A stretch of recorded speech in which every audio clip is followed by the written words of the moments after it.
It would be hard to find a more apt location for the first ever free speech film festival.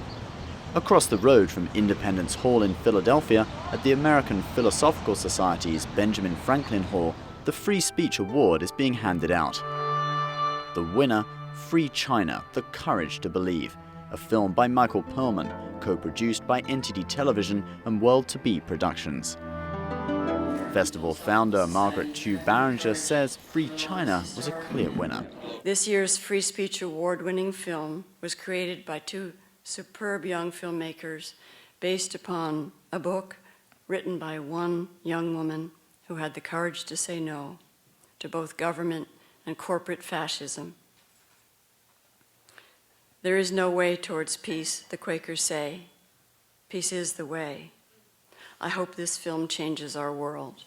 This is the story. It follows the story of two practitioners of the Falun Gong meditation discipline, who along with tens of millions of other Falun Gong practitioners have been persecuted for their beliefs in China. When you can tell a story that's a pretty broad story through two intensely compelling characters like Jennifer and Charles, from a filmmaking standpoint, I thought that was really pretty extraordinary. Preceding the awards ceremony, a panel of experts discussed their views on the topic of free speech. Truth can be silenced, but once spoken, it cannot be ignored. Director Michael Perlman says the spirit of the Free Speech Film Festival could not have come at a more crucial time in China's history. There's a real possibility to actually free China. 1.3 billion people can be free. If China allows itself to open up and allow freedom of speech and religion and assembly, they'll become a much stronger nation, both economically, politically, and on the world stage. So, this is really a critical time for the Chinese leadership and the people in China to understand this and to embrace it. And we're just here to give our support for this. This is history in the making now. This spirit also reflects the mission of NTD Television. It's part of our mission to really spread the word about freedom of press, freedom of speech. That's why the platform of NTD exists. 10 years ago I met Jennifer, and she had just escaped China, and she was writing a book, and to be able to tell her story after so many years and get it out and be acknowledged. This is about not just her story, but also those inside China being suppressed, so this is for them. This is the third award the movie has won, and it will continue to tour on the global film festival circuit. Ben Hedges, NTD News, Philadelphia.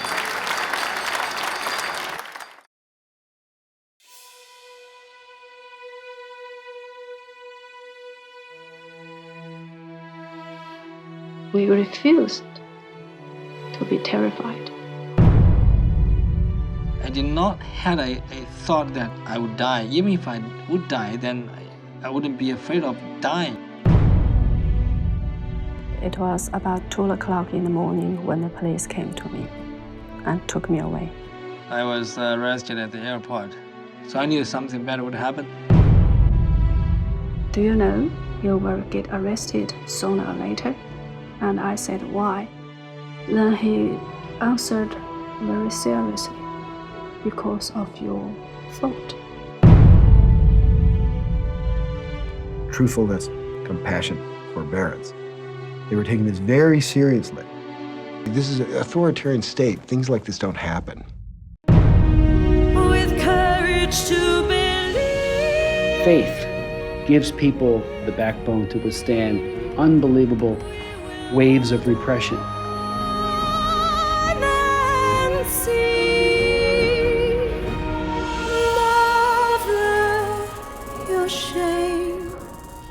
I closed my eyes and I tried to summon all my will. This is exactly what I was forced to make, Homer Simpson slippers. It wasn't an examination to show their health, it was an examination to see whether their organs were good for sale to foreigners. But these are human beings we're talking about. I would do this as an American citizen because this is my right and my responsibility, because I got this, I love it, I treasure this freedom. The world has shrunk so much today that it affects us all. So I am here today on behalf of more than 77 million Chinese people who have chosen to quit the Communist Party and its related organizations, and the 1.3 billion Chinese who yell to be free. Free to think, free to speak, free to write, free to gather, and freedom to believe.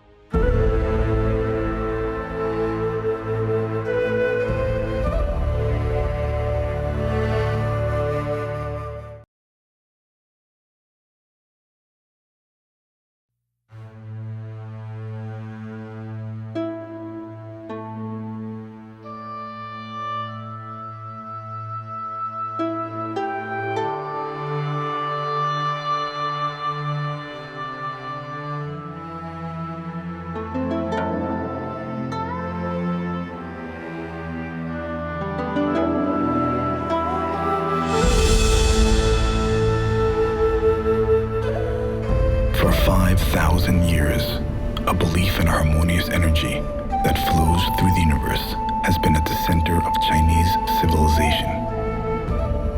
In Taoist belief, this balance is known as the Way.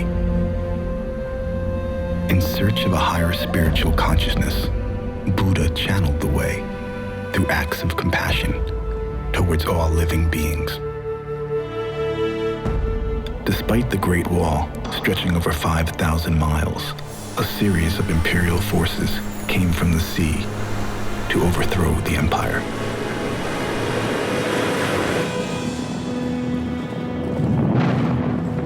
After World War II, the foreign powers withdrew from China, and a civil war broke out, culminating in the Nationalist Party's defeat at the hands of the Communist Party. Chairman Mao took power and led the party on a systematic campaign to destroy traditional culture, religion, and spiritual values, turning neighbors, friends, and even family members against each other. The state eliminated anyone who did not believe the Communist Party to be the all-powerful and only voice of the people. Tens of millions were killed and starved to death. Mao declared that all power came from the barrel of a gun, and the party had all the guns. Today, despite the facade of economic progress, China is still controlled by the same ruthless regime. In their latest round of persecution, the lives of millions of peaceful citizens are being destroyed. This is the story of a former Communist Party member and a Chinese-American businessman who defy the state as they embrace an ancient spiritual practice that transforms their lives and will help free a nation. I joined the Young Pioneers when I was only 6 years old. There is an official ceremony where everyone has to raise your right hand and make a vow to the party that you are prepared at any moment to fight for the rest of your life for the party. Mao at that time was a god. The first impression I had about the Cultural Revolution was that my father was the enemy of the party. He was in a parade being criticized by all these crowds, shouted against my father. As one of the intellectuals, my father was publicly denounced, and he was required by the government to admit his wrong thinking. If I could be a party member, I could rectify some of the status of my family. To join the Communist Party, potential members undergo 1 year of observation and testing. You are supposed to write thought reports to tell the party how you feel, why you want to join, and what you want to do for the party. I was 21 years old when I joined the party. I could have a better opportunity to get a better position in the society. In 1976, Chairman Mao died. To preserve the Communist Party, the new leader, Deng Xiaoping, opened up the economy to foreign investment, encouraged Chinese to engage in business, and declared the new party's mantra, "To be rich is glorious." However, with more economic freedom, came a desire for democracy. In the spring of 1989, a student-led freedom movement gathered peacefully in Tiananmen Square. I took part in some of the demonstrations. When those people went out in the street and doing demonstrations, I thought to myself, if I participate, my name will be blacklisted for sure, then I would not be able to get out of the country. I had a very bad feeling that the government would crack down on this. The peaceful democracy protests were brutally repressed. The Red Cross estimated that 3,000 civilians were killed. Shortly after the crackdown, Charles escaped to America, where he conducted medical research at Harvard University and eventually became an American citizen. I met my future husband in Peking University, and I fell in love with each other very soon. I married when I was still a postgraduate student.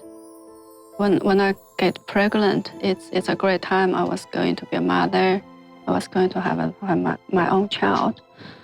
I didn't expect that this could turn into an accident that almost killed me. I almost died twice. Due to complications during childbirth, Jennifer required a number of blood transfusions and took months to recover. However, she did give birth to a healthy baby daughter. Several months later, I became pregnant again, but because of this one-child policy, there wasn't any possibility that I can have a second child. The only thing I could consider is when, where, how I can end this pregnancy. Without a birth allowed or birth authorization coupon, a mother is forcibly aborted or fined so high that she then has a, quote, voluntary abortion, but it's anything else but. If I were in any country where I can have a free choice, of course I want to keep this baby.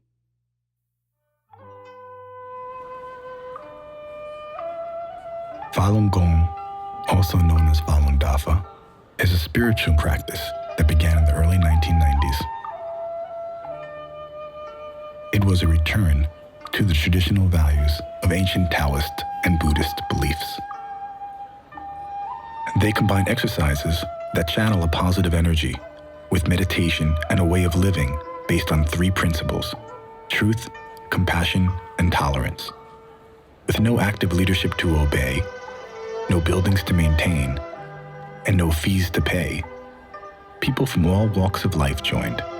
Farmers, students, workers, businessmen, party members, and even soldiers participated. It was a true people's movement.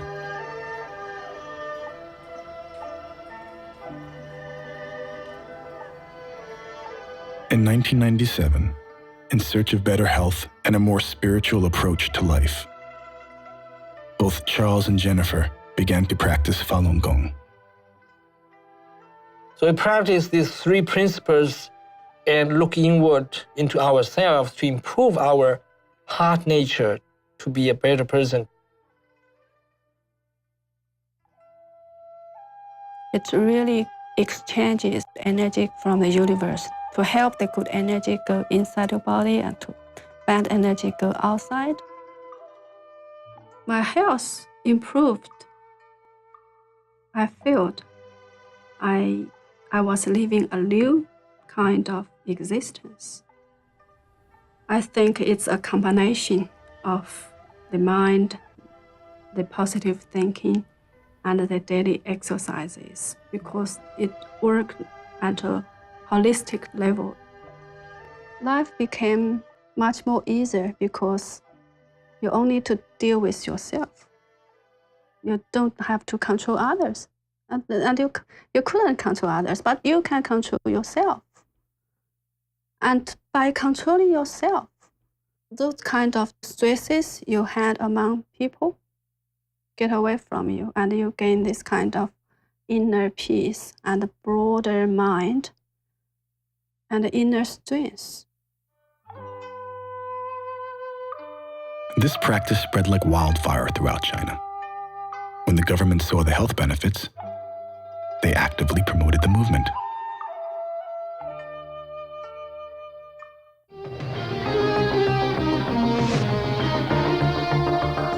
If you took a walk in the park this morning, you can see that the recent hard work the government has put into public health activities has not been wasted. Every morning starting from 5 to 6 a.m., the city's green grass, parks and public squares become a morning exercise heaven. Why are there so many people practicing Falun Gong? Clearly, it's because this practice is good. It's not against the policies of the party. Things, however, were about to change.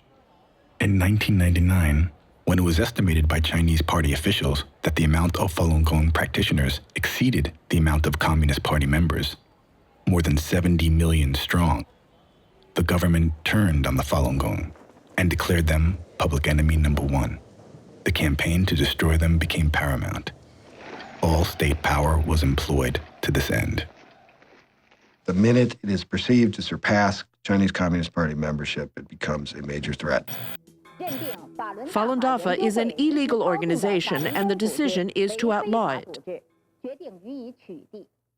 Truthfulness, compassion, forbearance. They were taking this very seriously, and they were trying to apply it in their lives, not in a monastery, in their lives. This was such a different vision, and the worst was it was spreading into the military. Bribes are the grease that keeps the system going, and it's how the party functions. They spread superstition and hearsay, deceive the public, provoke trouble, and are ruining social stability. I just couldn't believe a government of the whole nation, the great, always glorious party, would suddenly turn totally against something which is so beautiful, so good, which has benefited so many people. My first reaction is just, I couldn't accept it. And I thought I'd like to go to the government compound again to appeal and to ask them not to do this because this is wrong. And I also wanted to go there to be a witness that I gained a new life because I practice Falun Gong. Now, this was big news in Beijing. I mean, this is an authoritarian state. Things like this don't happen. Special notice as follows.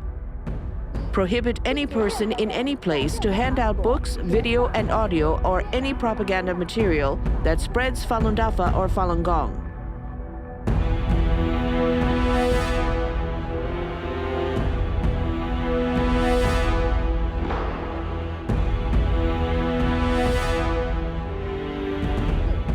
Prohibit sitting quietly, gathering, and demonstrating. We behave in this way differently from the majority of Chinese people. We refuse to be terrified. Prohibit any person to instruct others to defy the decision made by the government. Those who committed the crime will be tried under the security management law. A law-abiding, hardworking, healthy community in your own society, and one day declaring them to be an enemy of the party, calling them a cult. The People's Daily reports that Falun Gong is an evil cult.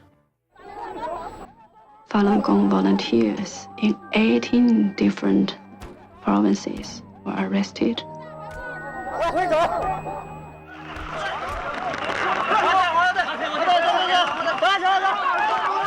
Falun Gong, who have nothing but peaceful thoughts, are attacked, and yet that movement spreads. If we could bring back those traditional values, this honesty, this trust between people, and have this morality of the society going up, I think that's the hope for a new China. In February 2000, I was arrested for attending a gathering of Falun Gong practitioners.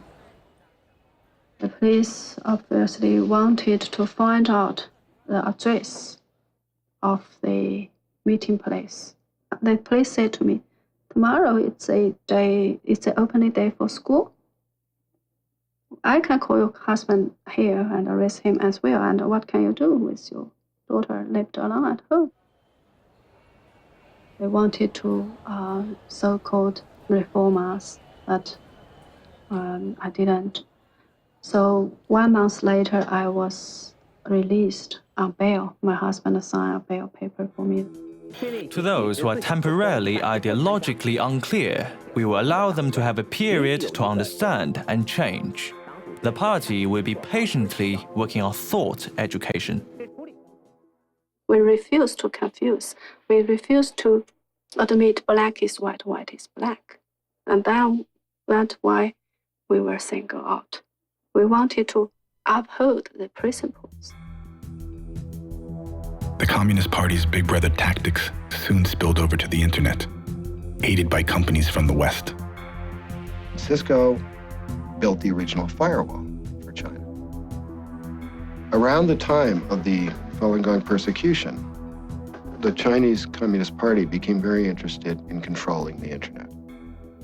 In fact, even from the very beginning, they started to wonder if they could use this as a surveillance tool. The Chinese were very explicit that this was going to be used for Falun Gong. They get names. They find out who you're talking to, what you're sending. The internet police actually intercepted a letter I had given to a friend. It was about 2 o'clock in the morning when the police came to me and took me away. One of the policemen, he said, "Do you know you will get arrested sooner or later?" And I said, "Why?" He said, "The leaders of the Beijing city at that high level already took notice of you." And I asked him why. I wasn't even a volunteer or assistant at the practice site. I was a newcomer in Falun Gong, normal, ordinary Falun Gong practitioner. And he thought for a while. Then he answered very seriously, "Because of your thought." All party members will universally receive the thought education in Marxism and atheism to instill the correct worldview to make the party members who practice Falun Gong leave the Falun Gong organization. I've become a master of science. I became a party member even. I became one of the upper class of the society. But still, I ended up in the jail.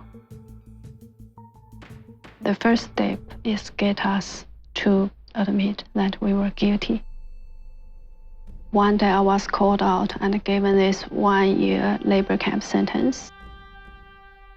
The first day we were forced to squat with our hands put like this and squat and looking at our feet, motionlessly staying like this for 15 or 16 hours under the sun until it gets dark.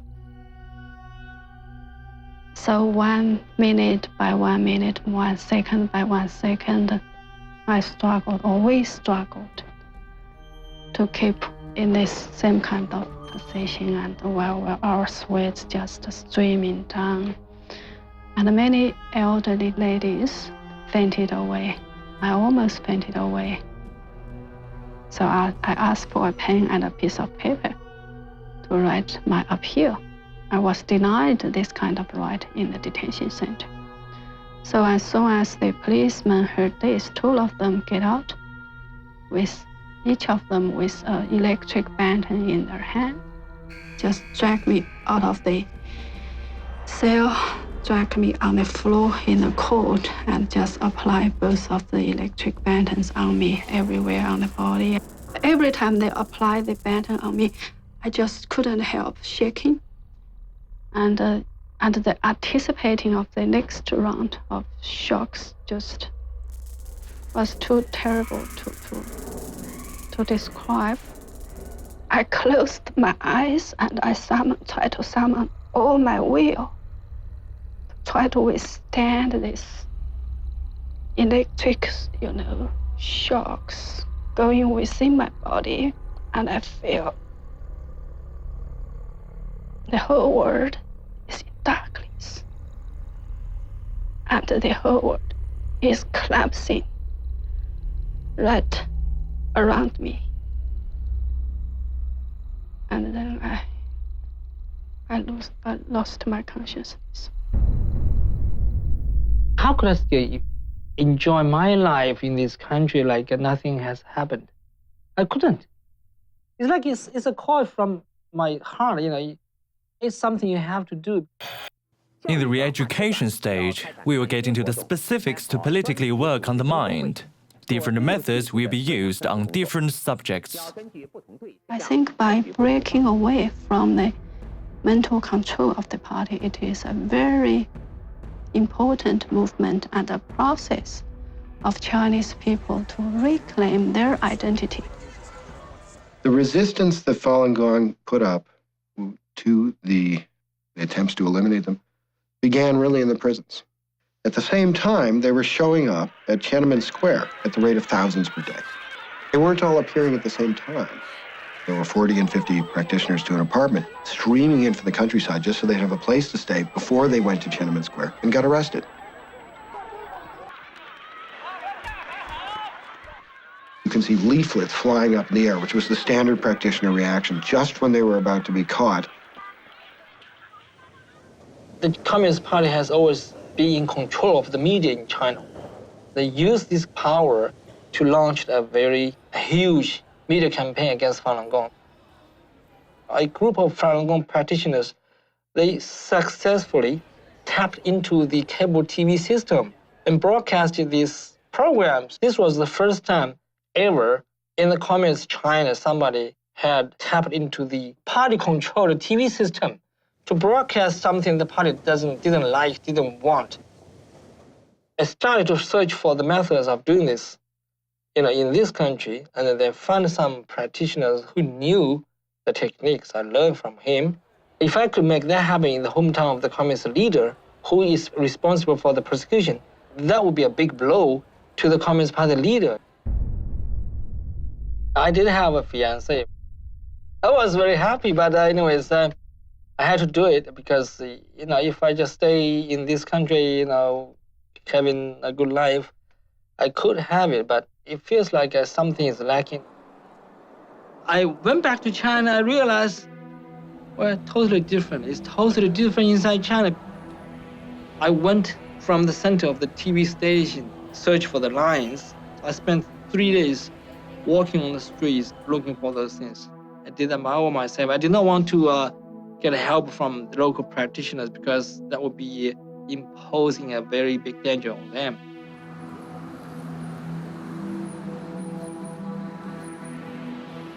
While scouting the area late at night, Charles was stopped by local police and arrested. They brought me into the detention center. I observed the environment.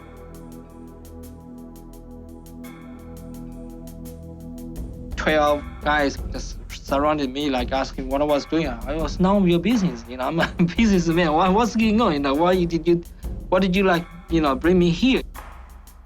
I was not afraid of them at all. One guy suggested they play poker, only leaving a young guy. Those guys are playing poker inside, and later on, this guy also got tired. I sneaked where I could run into a place.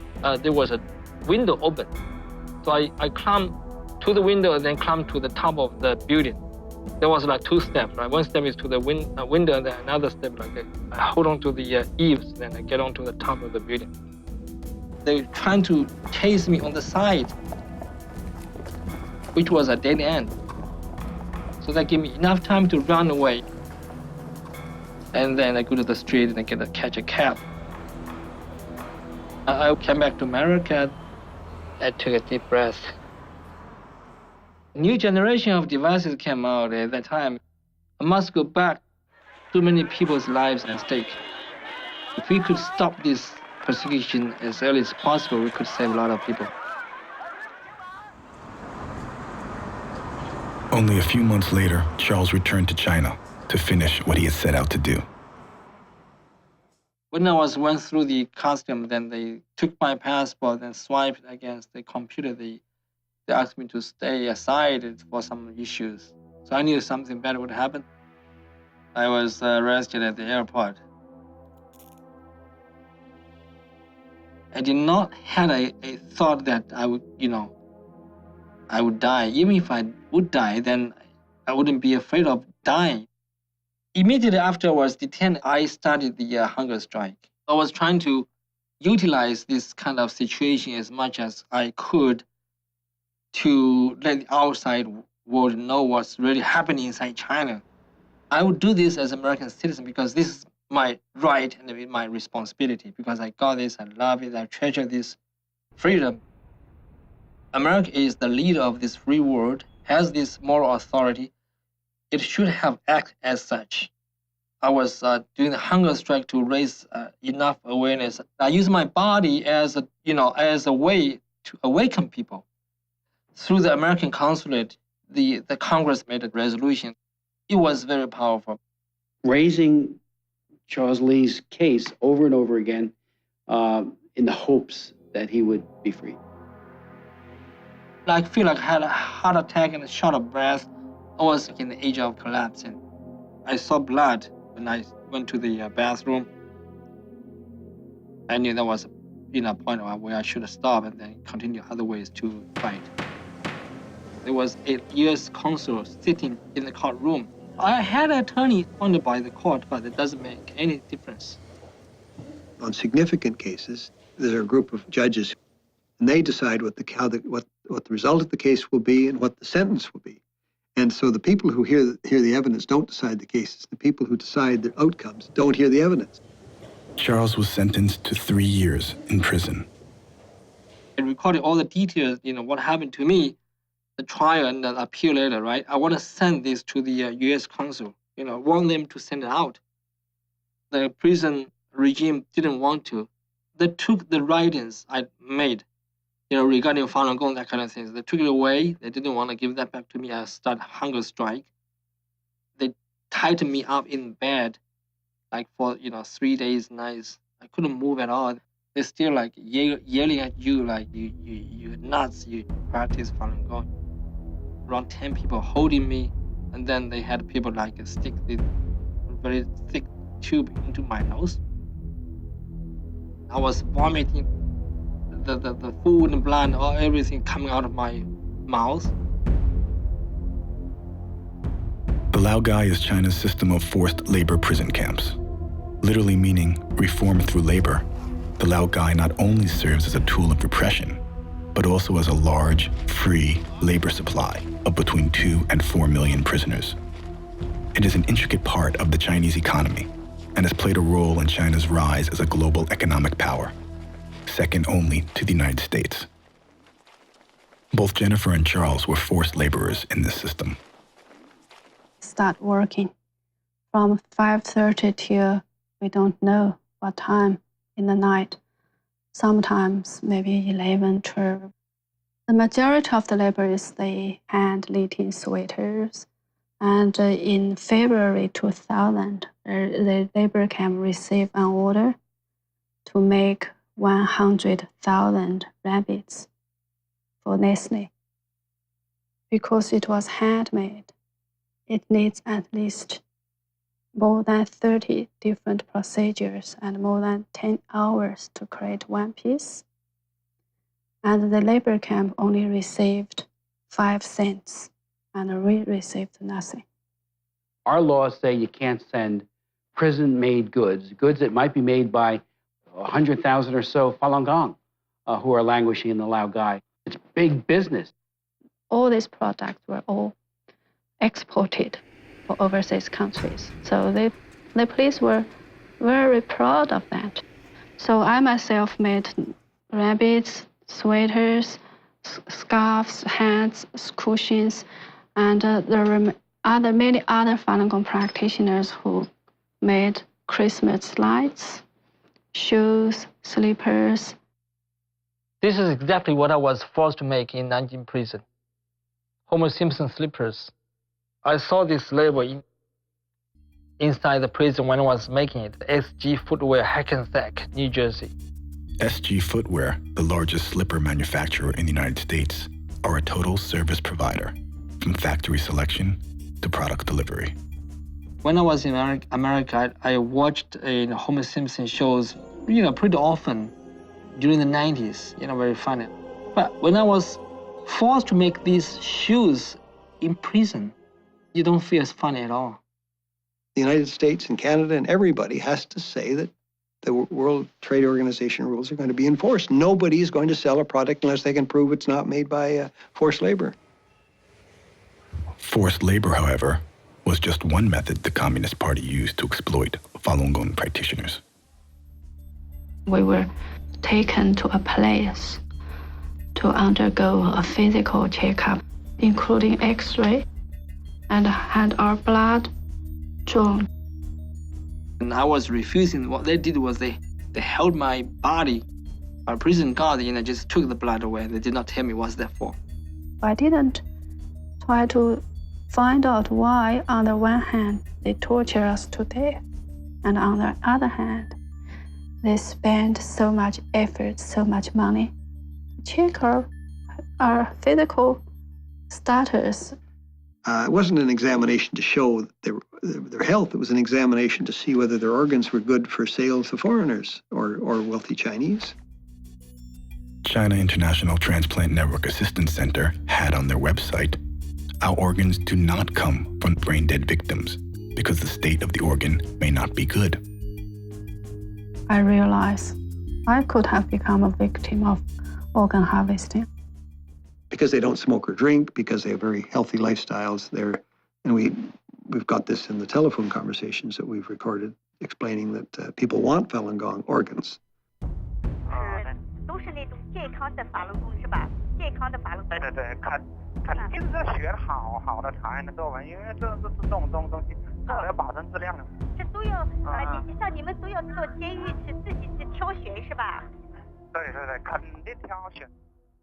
Basically saying, yes, we have Falun Gong practitioners here. Come and get them.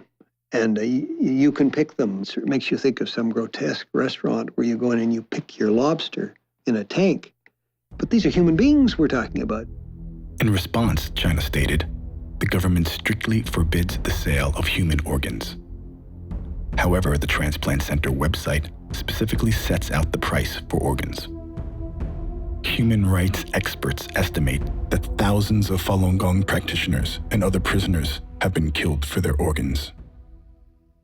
I mean, what does that say about the party-state system in China? What does it say about their value of human life in China? What does it say about money run mad?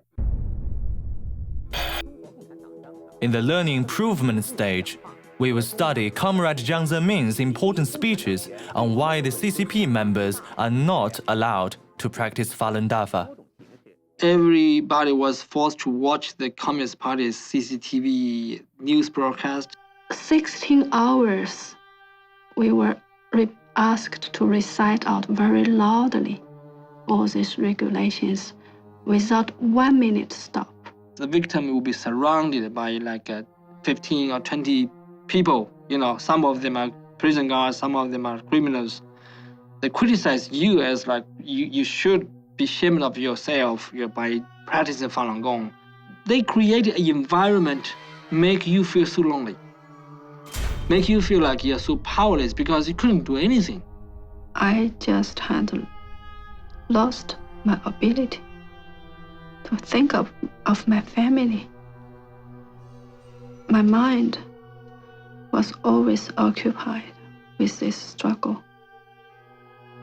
Initially, they didn't allow our family to visit us if we refused to give up our beliefs. And later on, when they realized that kind of policy didn't work, they changed. My mother was severely sick. She visited me, and the prison forced them to say something. If you give up, then you could get out of the prison early. They used my parents to give me mental pressure. They actually asked our families to visit us. Sometimes they had our family members begging for for us to give up. So they worked on your emotional level to try to break you down. They're trying to wipe out your family values. If you think more about your family, you have more weakness point where they could hold upon you, break you down.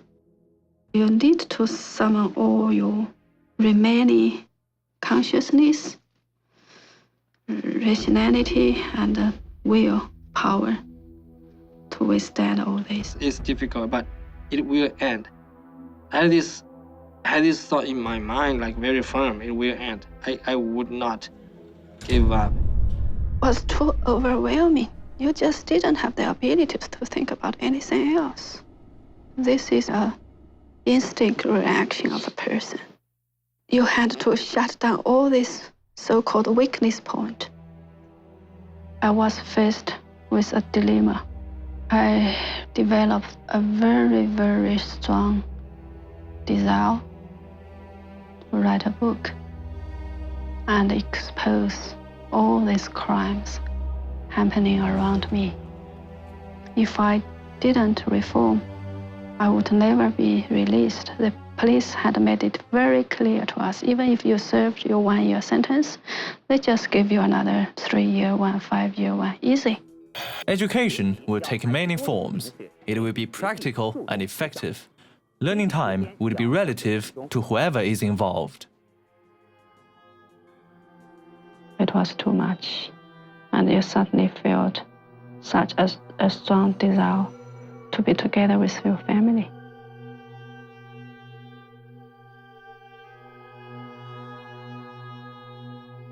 I forced myself to write a statement to say, I will not practice Falun Gong anymore. Following the political party is the working class's ultimate thought weapon to help change the world. Then you had to write articles to criticize or slander Falun Gong.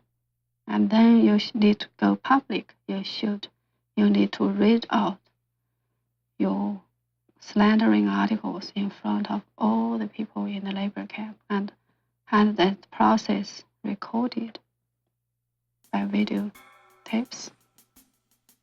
When Falun Gong practitioners were regarded as reformed, they were expected by the police to reform others, and especially the newcomers. I need to say why I decided to give up. I need to say after I decided to give up, what did I think? How did I feel? What did I intend to do?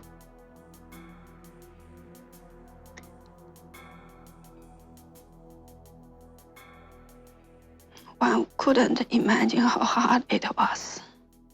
I didn't want to tell a lie. Still. And I couldn't tell the truth, of course. Obviously, I knew very clear in the eyes of these fellow practitioners, I was a traitor. There was a girl. She was sent to the labor camp on the eve of my release. She was only 19 years old. I was given a last test before I was released, so the police required me to watch her, make sure she didn't sleep. So after a whole night of no sleeping, I was right beside her. Because I knew what would happen to her after I was released. I really didn't feel any lightness or happiness in my heart because I was going to be released on the day.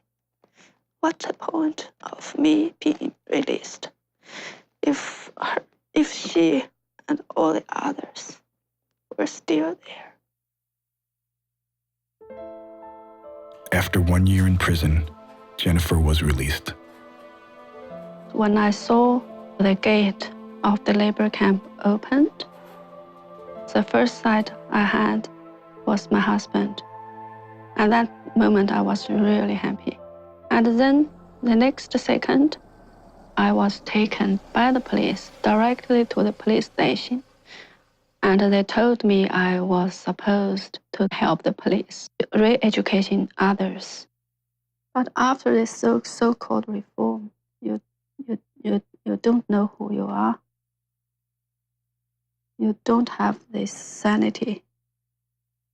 My daughter left a piece of paper on my table saying, "Mom, I suggest you read this book and not practice Falun Gong again." So I had read of that book. That was a booklet given to her by her teacher in the school.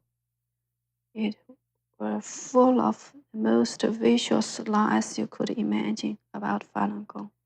Like Falun Gong practitioners were mad. They would got up in the middle night, cut open their bellies, or murder their babies, or eat their babies. She regarded her mother as part of the evil cult group, and she shouted at me. The TV said, "Falun Gong practitioners are bad." She had to make a choice between her own mother and the whole propaganda machinery of this nation. In an internet cafes in Beijing, you type in the Falun Gong and you get nothing but hate-filled propaganda from the government. 5 days after my release, although I wanted so badly to be together with my family, with my daughter, I had to run away. I really would rather die than to be taken to the brainwash centers to use as an example of reform. The only choice was to run away again, to avoid being caught again. Police was after me. I could be arrested at any time. If you have a battery in a cell phone, you can actually listen in on people's conversations, even after the phone is turned off. While hiding from the police, Jennifer started writing her book, exposing the persecution. I met an Australian couple who went to China to teach English. So I told them my story and how desperately I needed to get away from China. They sent me an invitation to enable me to apply for a visa. Jennifer escaped to Australia, where she applied for political asylum and continued to write her book. It was so hard. And later on, when I realized what I had really done, the real remorse was so great that I wanted to give up writing this book because I was too ashamed of myself for having betrayed my beliefs. I think the purpose for the Communist Party to reform us, part of the purpose was to break off of will. And because so many Falun Gong practitioners felt ashamed of themselves, of what's happening after they were reformed, they chose not to say anything about this. If I also did the same, I also didn't expose this. I think the worst crimes of the labor camp would never get exposed.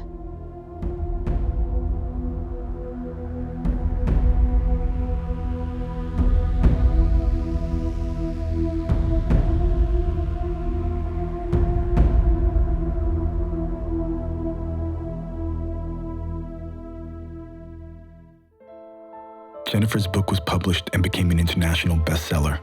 She traveled extensively to help free Charles and other prisoners of conscience she left behind. In response to the persecution, Falun Gong practitioners outside of China commenced a wide range of initiatives, including media organizations such as NTD TV and Epoch Times, dedicated to bringing accurate and uncensored information to and from China.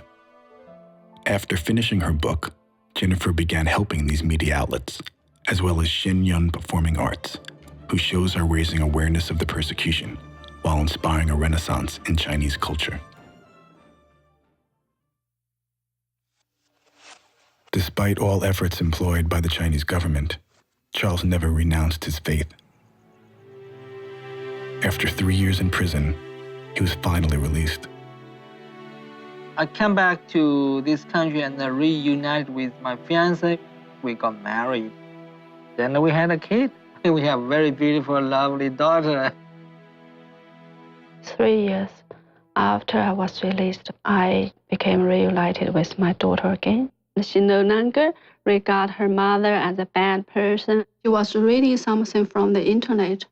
So I realized that she must have found out that all these things about Falun Gong that Communist Party told her were all lies, because she had free information from the internet for the first time in her life. When she found the truth, the lies can't get hold of her anymore. She was no longer influenced psychologically by those propaganda. So that was the very, very great relief for me, for her to realize the truth and found out the truth by herself. This time, we are really reunited, both physically and mentally and emotionally. And that was the happiest moment in so many, many years. My husband actually followed my daughter. The whole family were finally reunited. So the family is important in one's life, and you support each other, and it is the place or harbor of anyone to try to find a rest, find a peace. I have responsibility to help all other families in China.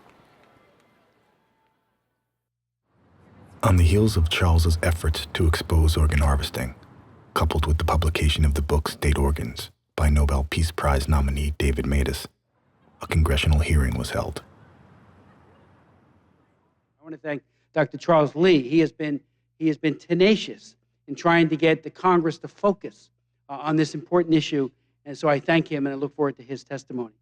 If it were not for my U.S. citizenship and the international support of people like those in this room, I could have been the victim of the organ harvesting as well. They would kill prisoners, mostly political and religious prisoners, take out the desired organs, and then finish the job of murdering that individual. Following the congressional hearing, 106 U.S. congressmen signed a letter addressed to the State Department, asking that they further investigate organ harvesting inside China.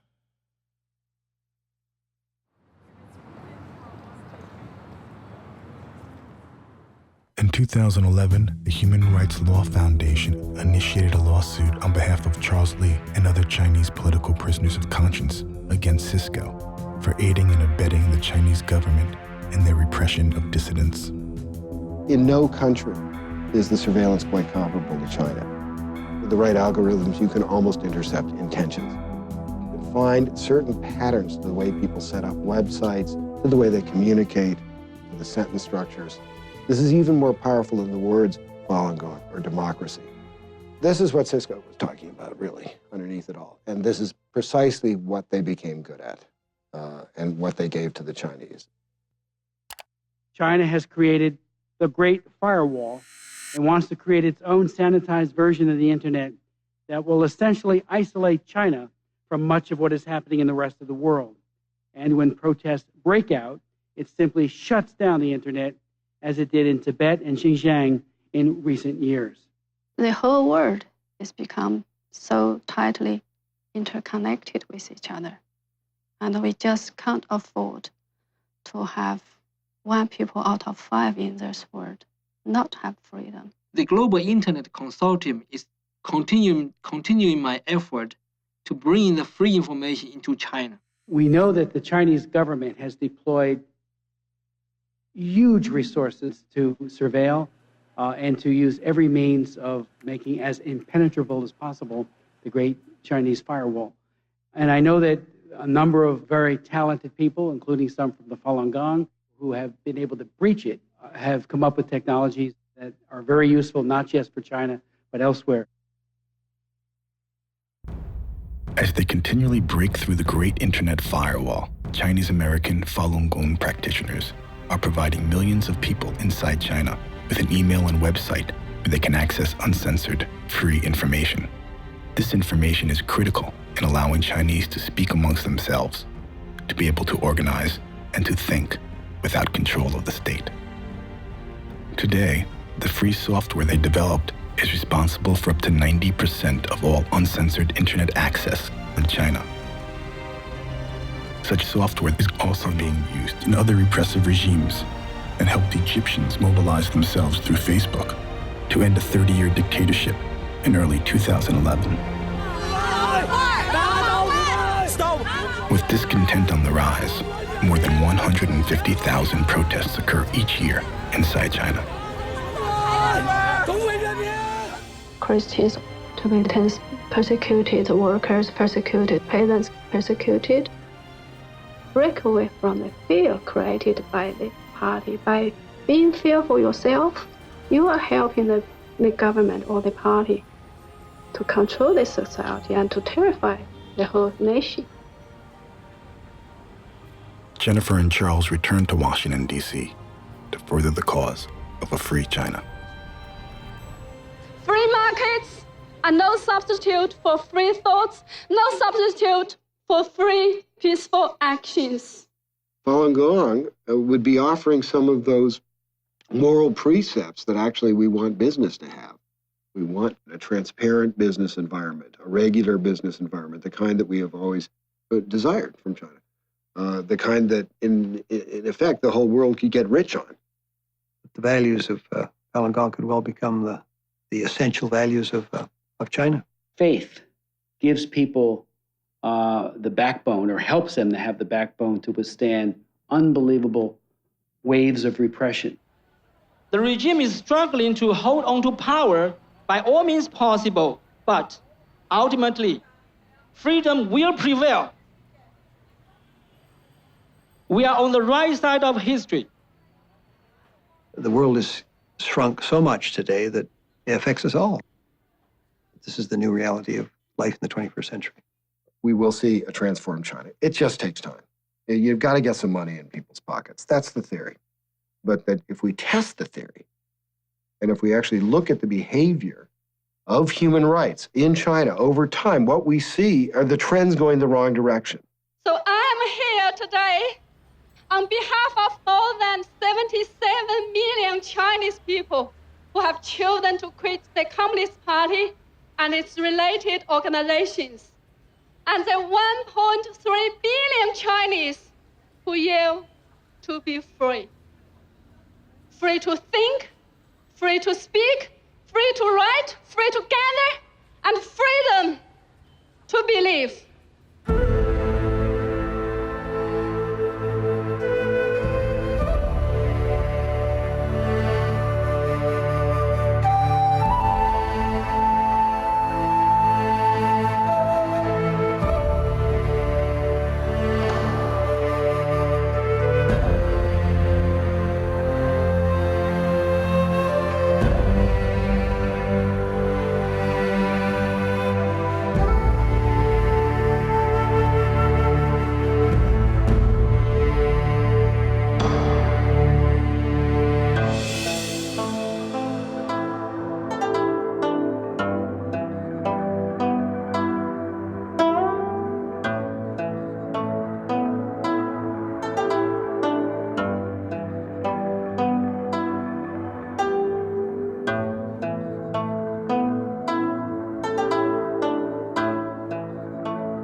Darkness lies in wait, lies turn fear to hate,